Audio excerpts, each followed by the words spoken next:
Okay, back here for game 5, and I have a pretty good hand, good mix of stuff. Keep. My hand's a little awkward, but I definitely think it's a keep. Really wish this land came into play tap or untapped, but can't have everything. Go. Visionary, draw card. Yep. Play hanger back for 1, your turn. Kryptonith right, Loam Dryad. Yep. You can go. Ooh. Play Nissa, make a plant. Go.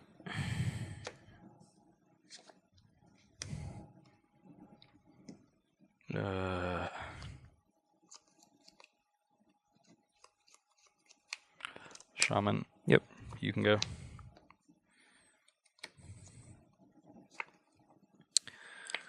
Definitely afraid of that shaman.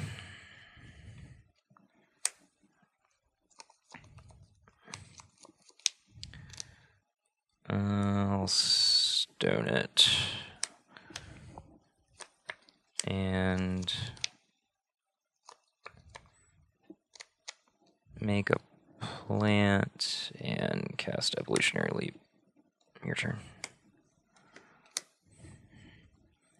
Just setting up shop again.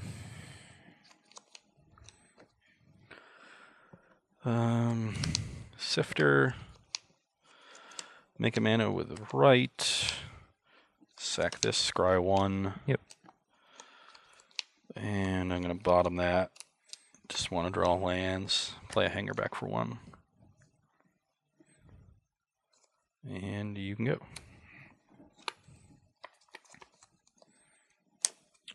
Minus.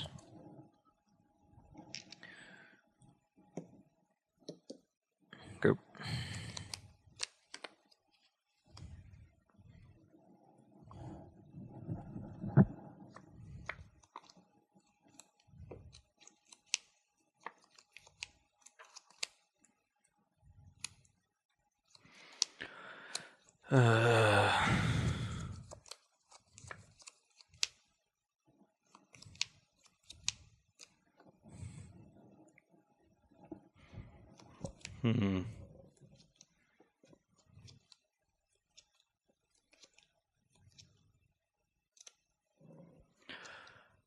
Yeah, let's jam the Hydra. Don't think there's any way I can net another mana here, so I'll just leave the 2/3 back. I'm gonna find Abbey or Sanctum. I think I'm pretty sure I'm about to get Avacyned, but you have 3 cards. I think I need to just go over the top of the Ulamog. I'm gonna find Sanctum. You can go. Alright, play Avacyn.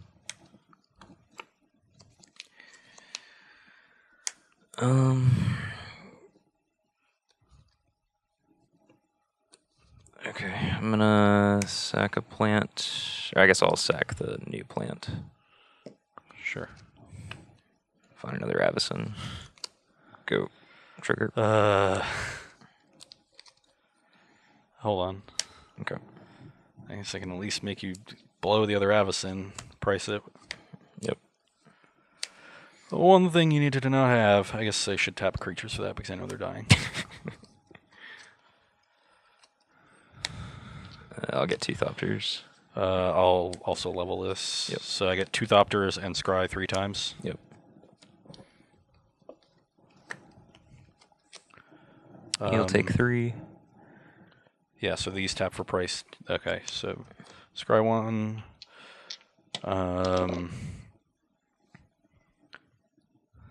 I'm actually going to keep this because I want lands to hopefully trade this off for Avacyn, and I want to, but I'm sacrificing that. How do I cast Ulamog at this point? If I cast Hangerback, I'm going to be an 8 mana. What am I at, 17s? Yes.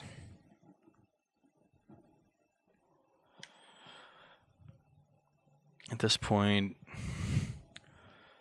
I think I just have to try and cast Ulamog as quickly as I can.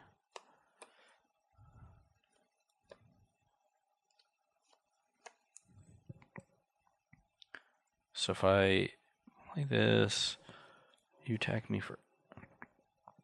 You actually attack me for 11 if you wanted to. Bring me to 6. Well, you can... Oh, I'm going to have to tap that sure. for this line of play. Could try to find the second ultimate price in my deck. Either way, I think I want this. I'll draw it.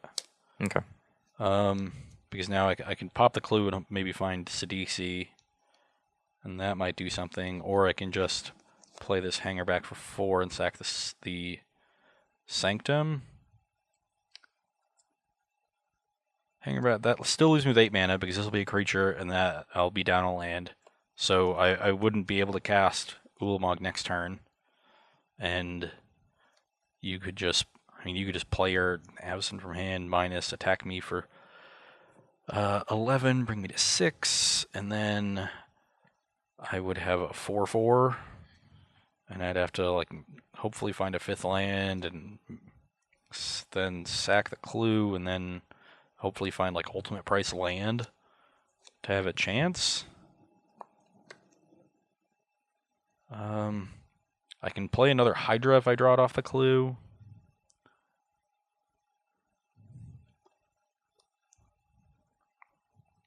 Yeah, I'll sack the clue now. That's not the worst. Visionary. Yep. And you can go.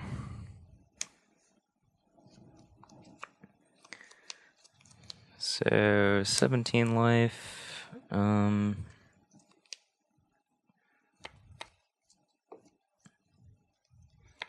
Attack. 11. And I will, let's see, 5, 6, 7, 8, 9, 10. Draws a land.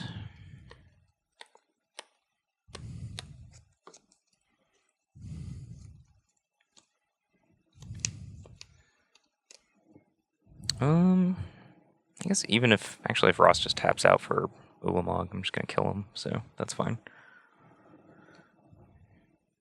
So I'll just make a plant. How in the world would you kill me? I have another Avacyn. And? Yeah, you have to tap out completely, right? 3, 4, Yeah. 5, 6, 7, 8, 9, 11. 10. Yeah, deals 3 damage. Go. Yeah, I guess you're right.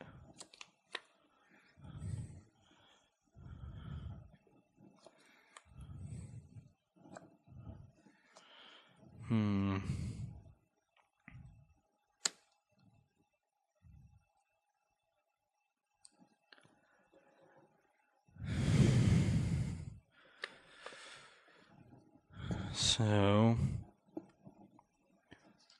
if I were to play both Hangerback for 4 and Blister Pod, sack this Sanctum, I'd have 5 lands in play and 6 creatures, so I could really only jump with one of these anyway.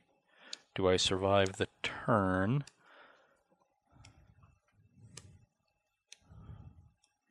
So you can play Avacyn on your end step, untap, minus Nissa, attack with everything.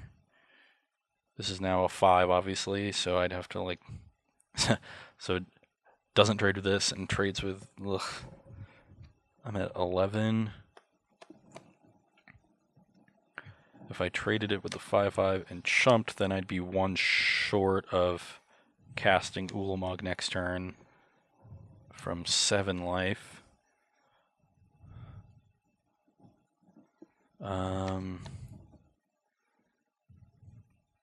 Still think I have to get as much mana in play as possible.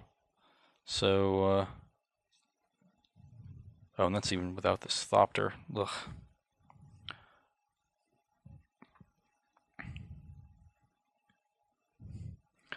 Maybe the Sanctum should have been Westvale Abbey.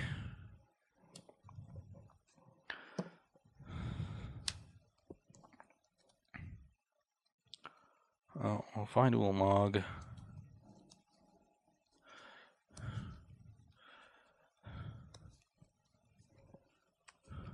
I'm at 11. Yep. So I can't tap the Hydra or I'm dead. Because you just flip the other Avacyn, bring me to 8, let it die to Legend Rule, and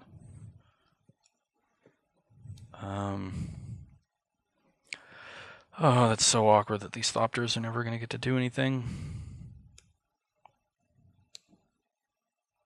If I leave it up, I have 5, 6, 7, 8, and now like I would have, if I jumped with this, then I'd have to leave this alive, and then play Ulma. I'm pretty sure I'm just dead. I'm just grasping at straws here. Maybe my best bet right now is drawing Ormondal, or Westvale Abbey, to make Ormondal. So that doesn't contain just Thopters plus Eva Leap either. True. How can I win? I don't know. If I tap this Thopter to play Blister Pod, then you can bring me to 8. You can make me chump with Ulvenwald Hydra. Flip this, leave me with just a Scion so that I literally would have nothing. And I'd be at 4 with you having a flipped Avacyn and Thopters. I'm pretty sure I'm just dead. If you just do that anyway, like, I'm still dead, yeah. I just can't win. Okay. All right, we're back here for the conclusion of our versus series, green-white tokens versus green-black tokens.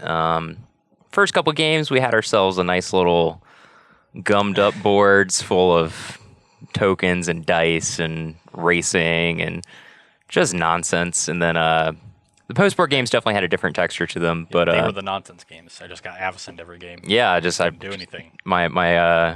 My sideboard into Avacyn combo deck worked out really nicely. Drew all the pieces every game, which was pretty cool to see that in action. I wasn't sure if that sideboard plan was actually going to be effective, but it looked pretty good. Yeah, the green-black deck just doesn't have almost no interaction, and when I'm trying to trade with you, you have more planeswalkers and stuff than I do. I didn't really have Nisses in the post-board games, and so even if I were able to successfully interact, you were going to recover from the trades earlier. So all I could do was really try to just rush to my end game as fast as I could and hope I got under you. And I stumbled a bit in the last couple games. At game 3, I wasn't able to do it. Yeah, it was not a particularly impressive showing for the green-black tokens deck. Well, I will say that I thought that you were casting Ulamogs, you were within range or actually casting Ulamogs basically every game, which was pretty impressive. And the deck looks pretty good when you have a Cryptolith Rites in play. You're able to generate a bunch of mana, and Ulvenwald Hydra can kind of bridge the gap a little bit too. Certainly, the deck suffers from just issues of you have 1-drops and 10-drops. Your curve is literally spread throughout the entire spectrum of Magic. Yeah, had some wonky opening hands. It's possible the deck needs to mulligan more aggressively, but it's also very much a critical mass deck. So I was wary of mulliganing a lot with the deck. The hand in game 4 where I just needed a 3rd land to curve pretty well, and I ended up being close in the game. And had I seen the land a little bit earlier, I think I would have won. So I think that keeps fine. Yeah, I agree. But I never really got to do turn 1 Loam Dryad, turn 2 2-drop plus Blister Pod or something, and really get going on the early turns of the game. Mm-hmm. I was always setting up for the first 4 turns, and then turn 5 maybe doing something cool, and then you just sort of declaration the thing I did on turn 5, flip your Avacyn, and I'd have nothing. Yeah. Do you think that the deck has... I certainly think the deck has potential. I just have no idea how to fix it, so to speak. But yeah, we had someone in Roanoke had the idea of playing Cryptolith Rites with the red Thopter cards, like P and Kieran and Thopter Engineer. Sure. Because haste with Cryptolith Rites is so good, especially. Mm-hmm. I think that idea has a lot of merit, and I would be interested in looking into that. Because it really powers up your rights, and there were games where I had turn 2 rights, turn 3 Catacomb Sifter, and that's not nearly as explosive as rights into Thopter Engineer. Yeah, when you're just playing your 2-mana enchantment and then you have to wait 2 more turns to actually get any value from it, that's definitely not particularly exciting, but P and Kieran gives you a little bit of interaction like that. That might not be the worst. You can get a bit more aggressive, get some reach in the deck. So I could see doing something like that. I will say Sidisi looked pretty good. Yeah, Sidisi was good. I agree. I agree with that. I think that adding Sidisi to the deck was a very good choice. Let me sort of set up whichever end game I wanted, although none of them are good. That's sort of a problem. Yeah, I mean, like we've joked about this before, but it's kind of the classic issue. It's like, oh yeah, I jumped through all these hoops and I finally cast my Ulamog and exiled your threat, and then they just Declaration and Stone it. Yeah, the white removal is pretty good. Yeah, it's unfair, kind of. Yeah, it felt like Avacyn just handled my like go wide plan, and Declaration handled my one big threat plan. And so if you just drew those two cards, the white deck's just got all the angles covered. Yeah, I just couldn't really do much. Maybe I wanted to bring in Transgresses to deal with Avacyns. Yeah, the problem at that point is like, you're just diluting your deck so badly, and then you're going to get hands of like Cryptolith Rites, Transgress, a payoff card, and lands, and then you're just not doing anything. Yeah, it's tough. If a deck like this it's relying on its own resilience by having multiple plans to be good, and so to do so it cuts down on interaction to fit all the pieces for the different parts of the deck. If you can't consistently find a plan that trumps what they're doing, then that strategy is not going to be viable. Right. So it's possible that the white removal is too powerful and too generic to be able to play this kind of strategy effectively. We might have to wait for a metagame that's more like rock oriented, where it's mid-range decks killing your stuff and drawing some cards, and then you can play the deck. I know you had a version that had Zulaport Cutthroat that we've tested, and Cutthroat was pretty good. It gave the deck a much more aggressive element. It would have been nice against those Avacyns, maybe. Yeah, you could just suicide your creatures and then kind of like sack your board, make the Profane Prince. Your opponent loses 5 life, you gain 5 life, then you just whack them one time, and they're usually dead. Yeah. So maybe that's a route you can take with the deck. I definitely agree. It's unfortunately like you don't have like an I win button. Like even if you've successfully accomplished what you're setting out to do, you've cast Ulamog or what have you, and you still are playing Magic from that point, and you're not even like overwhelmingly ahead. Like that's just an issue. Yeah. But I mean the deck's super cool. I still think the ceiling on it is fairly high. Like you can pull off what the deck is trying to accomplish, which is cool, but I don't know if it can compete with the raw card quality of Archangel, Avacyn, Declaration, and Stone, things along those lines. As for the green-white tokens deck, as we spoke about, the first couple games were kind of just like the normal.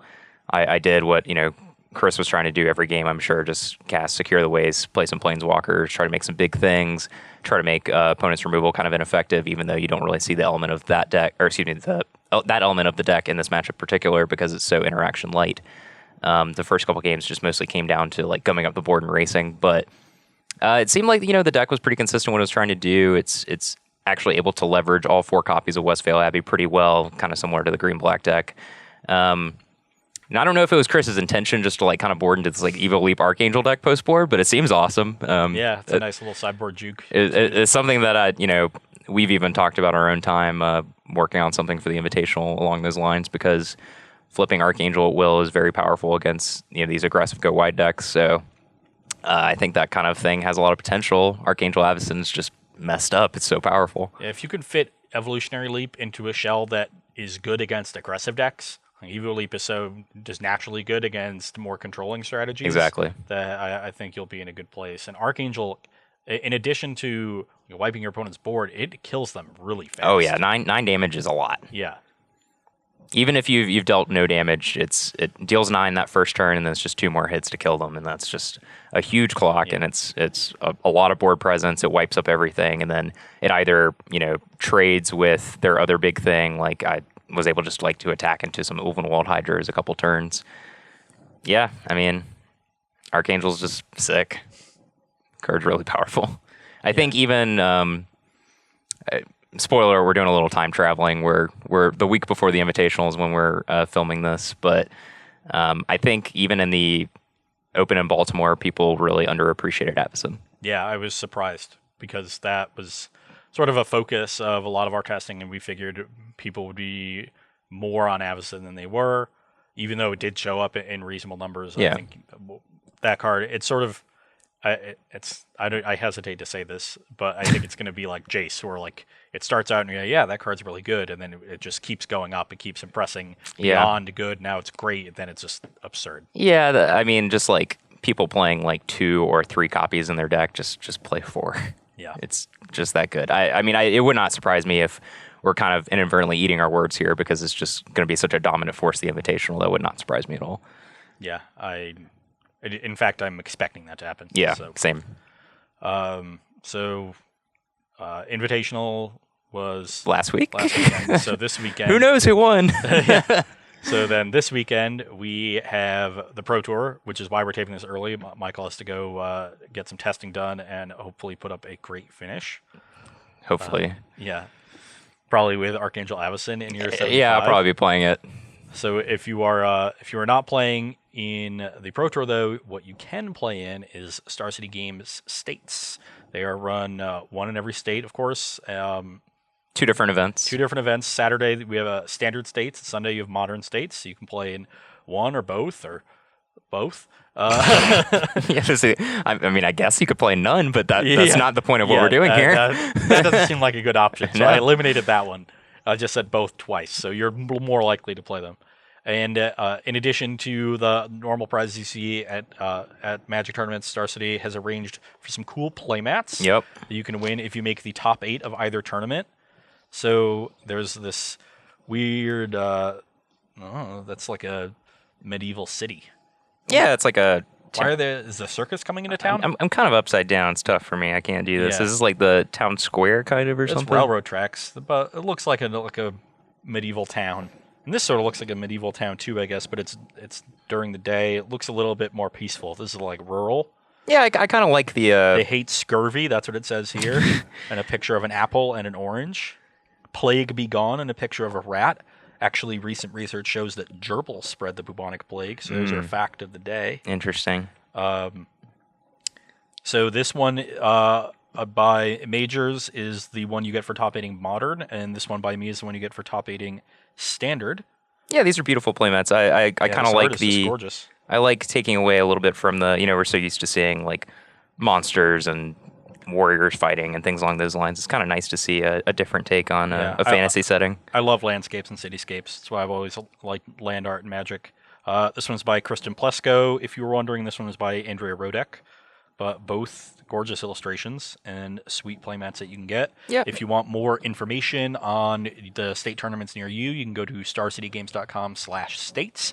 Then they'll give you times, all the information you need, play location, entry fees, things like that. Yep. You can show up, play some Archangel Avacyns if you want, play some Ancestral Vision in Modern. Sword of the Meek. Yes, Thopter Sword, do some cool stuff. Maybe you want to be the enemy and fight those people. I guess that you're the good guy then, because they're the enemy. Well, no, I think they're kind of fresh and exciting still, unless they just like utterly dominate the Invitational. I mean, the reason they were banned is because they've historically been the enemy. So Yeah, you don't just come back and become the good guy. This isn't like Terminator. You never just like be the good guy in the sequel. You never just like welcomed your enemy with open arms after not seeing them for a long time. Only if I was planning on stabbing them in the back. What if they're rivals, not the enemy? Is that okay? Rival is a little bit different. Yeah, there's some kind of like friendly respect there. These weren't rivals. These were the Terminators. I don't know. I think Bloodbraid Elf and Jace the Mind Sculptor are kind of the Terminators. Ancestral Visions is just like it's just hanging out there in the distance. Did you play in 2007? A little.